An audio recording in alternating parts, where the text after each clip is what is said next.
Bonjour à tous, toujours dans la lumière de Pâques. Par sa résurrection, il a réconcilié le monde avec lui. Voilà ce que nous dit l'Écriture.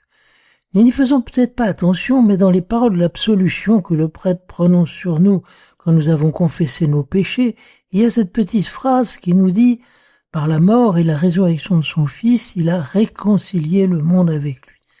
Réconcilié par la mort de Jésus, ça peut se comprendre.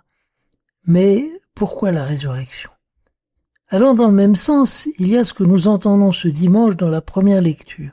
C'est lui, Jésus, que Dieu par sa main droite a élevé en faisant de lui le prince et le sauveur pour accorder à Israël la conversion et le pardon des péchés.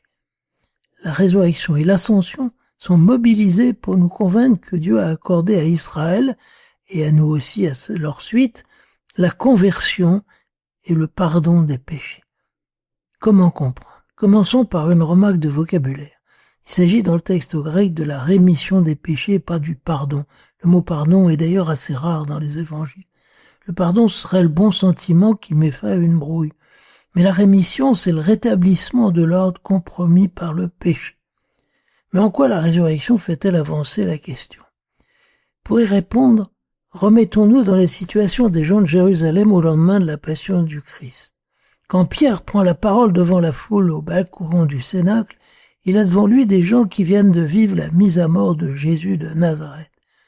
Il leur dit d'ailleurs, « Vous avez demandé la mort d'un innocent. Vous avez tué le saint et le juste. » Or voilà que par la voix de Pierre, ils apprennent que ce Jésus, qu'on a condamné à mort comme blasphémateur, a été justifié par Dieu et qu'il l'a ressuscité d'entre les morts. En entendant cela, les auditeurs sont bouleversés. Ce que la mort de Jésus en croix n'avait pas encore provoqué, la résurrection l'obtient. Pourquoi ? Parce qu'elle leur rend sensible le jugement de Dieu sur leur vie. Le Créateur n'est pas seulement lointain spectateur des actes humains, mais de lui dépend, ici et maintenant, notre bonheur définitif ou notre malheur éternel. C'est face à lui qu'ils ont ressenti soudain l'énormité de leur faute. Le baptême que propose Pierre prend à ce moment-là une actualité très forte. Il s'agit pour les auditeurs de Pierre d'implorer le pardon de Dieu et de ratifier tout ce qu'on a rejeté jusque-là en refusant d'écouter la parole du Christ. Il s'agit vraiment d'une conversion au sens premier du mot, c'est-à-dire d'un changement complet d'orientation. Ils doivent renoncer à tout ce qui a été jusque-là l'axe de leur vie.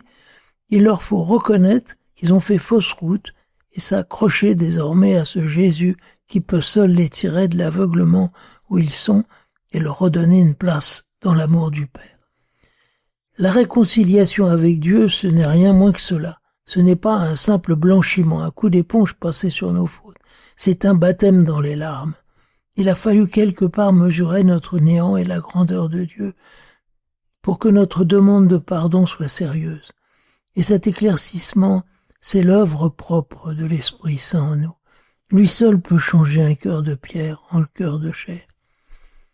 Le soir de Pâques, le Christ a soufflé sur ses apôtres. Jean 20, 22. Afin de leur communiquer l'Esprit qui opérera dans les âmes la prise de conscience salutaire, qu'il nous ouvre la vie. Il fallait bien cela pour qu'ils deviennent les ministres du sacrement de la réconciliation. Bon dimanche et à la semaine prochaine.